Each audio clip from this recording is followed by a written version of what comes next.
जी madam, तीसरी लहर की जो दहशत आज पूरे देश और प्रदेश में है, हमारा जिला प्रशासन और स्वास्थ्य विभाग कितना मुस्तैद है और तैयार है? हाँ,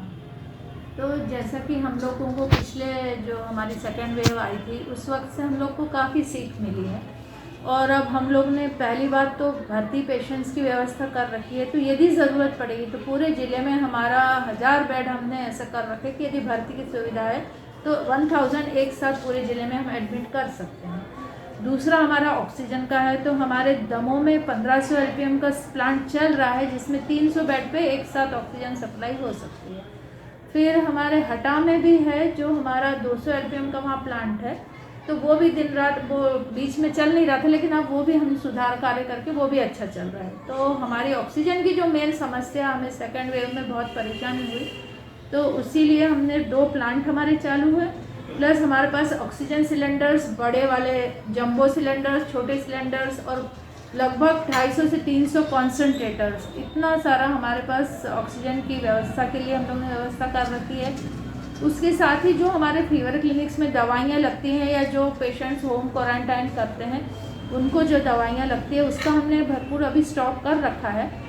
जितना बजट हमें गवर्नमेंट ने किया था, और हम लोग ने और बजट की डिमांड कर रही है दवाइयों की सप्लाई बढ़ाने के लिए। इसके साथ ही हमने प्राइवेट के 3 हॉस्पिटल्स को एम्पैनल कर रखा है कलेक्टर सर के निर्देशन में, जिसमें मिशन हॉस्पिटल, सिटी हॉस्पिटल और संजीवनी हॉस्पिटल, यानी जो 30 बेड या उससे ज़्यादा वाले हॉस्पिटल्स हैं उनको हमने एम्पैनल कर लिया है कि यदि ज़रूरत पड़ने पे वहाँ पर पेशेंट्स एडमिट हो सके। और ये सभी आयुष्मान भारत के अंतर्गत भी रजिस्टर्ड है, तो जो आयुष्मान भारत के कार्ड वाले लोग हैं उनका वहाँ पे भी फ्री इलाज हो पाएगा। फिर इसके बाद हमारे स्टाफ की बहुत थोड़ी समस्या है, तो अभी तो हमारे पूरे ज़िले में केवल फीवर क्लिनिक संचालित है और लगभग हमारे पास 52 ICU बेड है जिला अस्पताल में।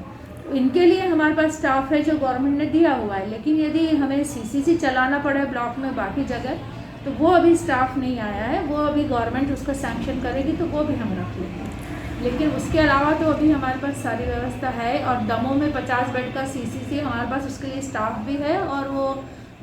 जो OBC हॉस्पिटल है उसको हमने CCC का केंद्र बनाया हुआ है। हमारे माननीय कलेक्टर सर बीच में आके हम लोगों की सारी व्यवस्थाओं को जायजा लेते हैं, जिससे कि उन्हीं की देखरेख में सारी हम लोग ने मुस्तैदी से तैयारी कर रखी है।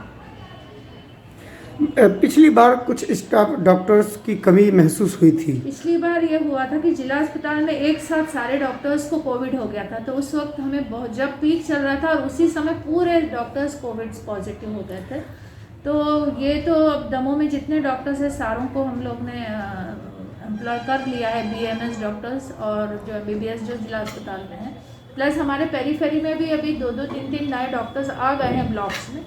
तो अब तो फिलहाल और जो सारे डॉक्टर्स हैं उनको सबको हमने ट्रेंड कर दिया है कि भाई 3rd लेयर आती है तो कोविड के मैनेजमेंट की ट्रेनिंग स्टेट से भी, भोपाल लेवल से हम लोगों को ऑनलाइन सभी डॉक्टर्स को ट्रेनिंग देगी। तो कुल मिला के माना जाए कि शहर के लोगों को एक राहत भरी खबर है कि अगर कोई ऐसी हालात बनते हैं तो फिर जिला प्रशासन और स्वास्थ्य विभाग तैयार जी। और इस वक्त हम दमोह जिले के मुखिया, दमोह कलेक्टर S कृष्ण चैतन्य जी से जानेंगे कि आखिर तीसरी लहर को लेकर दमोह कितना तैयार है और प्रशासन कितना मुस्तैद है। तो आइए मिलाते हैं आपको दमोह कलेक्टर साहब। दमोह जिले में दूसरी लहर के पश्चात जितनी भी अपनी स्वास्थ्य सुविधाएं हैं उसको दुरुस्त करने का जो अपने माननीय मुख्यमंत्री जी के निर्देश भी लगातार प्राप्त होते हैं, तो हम लोगों ने लगातार प्रयास किया। जितनी भी हम लोगों को सेकेंड वेव में जो परेशानियाँ हुआ ऑक्सीजन को लेके, तो हम लोगों के जितने ऑक्सीजन कॉन्सेंट्रेटर है, ऑक्सीजन सिलेंडर है, और दमोह जिले में 2 ऐसे हॉस्पिटल है जहाँ पे हम लोगों को PSA ऑक्सीजन प्लांट भी मिला हुआ है। 1500 LPM का अपना डिस्ट्रिक्ट हॉस्पिटल में है और 200 LPM का हम लोगों के हटा हॉस्पिटल में भी है। तो सभी की हम लोगों ने जांच भी कराई, वेरिफिकेशन भी कराई, और आज के डेट में जो ऑक्सीजन प्योरिटी होनी चाहिए वो निर्धारित मापदंडों के तहत हम लोगों के पास उपलब्ध था। इसलिए हम लोग ये पूरी जांच कराई ताकि, क्योंकि हम लोगों को ऑक्सीजन की उपलब्धता में कहीं पे कोई समस्या ना आए। इसके अलावा तो दमोह डिस्ट्रिक्ट हॉस्पिटल की जो है ऑलरेडी टेंडर है, ऑलरेडी कॉन्ट्रैक्ट है जो ऑक्सीजन सप्लाई के लिए, उसको भी हम लोग जो है बाकी हॉस्पिटल में कहीं पे हम लोगों को ऑक्सीजन की ज़रूरत पड़ेगी तो सिलेंडर भरने का वो कंटिन्यूसली हम लोग कर भी सकते हैं। हम लोगों के यहाँ पे मिशन हॉस्पिटल में भी एक 300 LPM का ऑक्सीजन प्लांट है जहाँ पे लोगों की हम लोग जो है ट्रीटमेंट करा सकते हैं। मुख्यमंत्री कोविड उपचार योजना के तहत जो 3 लोग जो है प्राइवेट हॉस्पिटल जो है उसको भी एम्पैनलमेंट का हम लोग प्रोसेस जो है वो कंप्लीट करा रहे हैं। दमोह जिले में ऑलरेडी हम लोगों का पहले जो ICU वार्ड थे उसको भी हम लोगों ने इस बार दुरुस्तगी करवाई। HDU वार्ड्स जो 2 थे उसको भी हम लोगों ने नए तरीके से शासन के पूरे निर्देशानुसार और शासन जो आदेश के जो हुआ है उसके साथ जो है पूरी हम लोगों ने कंप्लीट किया है। इसके पश्चात हम लोगों के जो अपने चाइल्ड वार्ड है उसके लिए भी हम लोगों ने PICU वार्ड तैयार करके रखे हैं, जो 10 अपने जो बच्चों के ICU यूनिट की तहत हम लोगों ने तैयार किया हुआ है। तो हम लोगों की डिस्ट्रिक्ट हॉस्पिटल में आज के डेट में ऑक्सीजन की उपलब्धता हो, बाईपैप या CPAP की अवेलेबिलिटी हो, वेंटिलेटर की जरूरत हो, ये बाकी चीज़ें हैं, ये सब चीज़ें जो है तैयार करके हम लोगों के रेडी हो गए। हम लोगों को यहाँ पे जो CT स्कैन लगने की ज़रूरत थी उसके लिए हम लोगों का सिविल वर्क भी कंप्लीट होकर हम लोगों ने शासन का जो आदेश हुआ है उसके लिए वेट कर रहे हैं। जब भी हम लोगों को CT स्कैन मशीन यहाँ पे उपलब्ध होगा वो भी पूरी तरह करके रेडी करने की अपनी रूम जो है वो तैयार हो चुकी है। सर देखा गया है कि पिछली मरतबा जो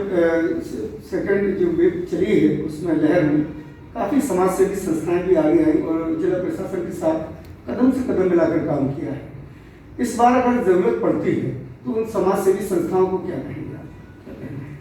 दमोह जिला एक एस्पिरेशनल डिस्ट्रिक्ट है, जो आप जानते हैं, जो अपनी नीति आयोग के द्वारा चलाया जा रहा है एस्पिरेशनल डिस्ट्रिक्ट है। यहाँ पे हम लोगों को सभी अपने जितने भी NGO से बहुत ही अच्छा सहयोग किया था दूसरी लहर में, जैसे अपने अजीम प्रेमजी फाउंडेशन, जैसे अपना Piramal foundation, power grid corporation और जो अपना हिडलबर्ग जो द्वारा PPCL द्वारा लगातार सभी लोगों ने अपने अपने मत के जो CSR एक्टिविटी के तहत लगातार किया है। इसके अलावा दमोह जिले के जो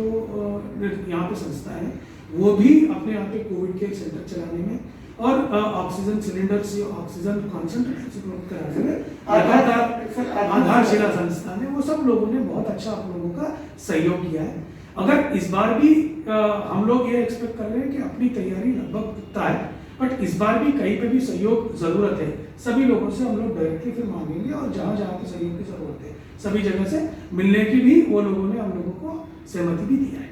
तो कुल मिला के प्रशासन तैयार है और स्वास्थ्य विभाग की टीम पूरी अपनी वैक्सीनेशन जो है दमोह जिले की अगर फर्स्ट या सेकंड डोसेस का देखेंगे और अभी जो शासन के निर्देशानुसार 15 से 18 वर्षों का भी हो रही है, लगातार हम लोग प्रयास करते हैं सभी जगह वैक्सीनेशन जो है कंप्लीट करने के लिए। उसके अलावा हम लोगों की टेस्टिंग जो भी है वो भी शासन के निर्देशानुसार और जहाँ पे ज़रूरत है हम लोग टेस्टिंग भी लगातार कर रहे हैं। हम लोग पूरी अपनी कंट्रोल करने के लिए या अपना उसको प्रिवेंशन करने की जो है स्थिति हम लोग लगातार कोशिश कर रहे हैं, और अगर आती है तो उसके भी हम लोग जो है उसको सही तरीके से हम लोग जो है वो करने के लिए भी यहाँ पे तैयारियां जो है वो लगभग पूरी है। कोशिश यही है कि लोगों को जो हॉस्पिटलाइजेशन की अगर ज़रूरत ना पड़े, बट अगर हॉस्पिटलाइजेशन की ज़रूरत पड़ेगी तब भी हम लोग जो है जितने भी अपनी स्वास्थ्य सुविधा है लगातार अपनी पूरी तैयारी हो चुकी है। तो ये था कहने कलेक्टर साहब का कि दमोह जिला प्रशासन और स्वास्थ्य विभाग की टीम पूरी तरीके से मुस्तैद है। बस अब हमें और आपको चाहिए कि शासन के द्वारा निर्धारित जो नियम लागू किए गए हैं कोविड के चलते उनका पालन किया जाए, ताकि आप स्वस्थ रहें, आपका परिवार स्वस्थ रहे, जिला स्वस्थ रहे और प्रदेश स्वस्थ रहे। इम्तियाज चिश्ती, दमोह।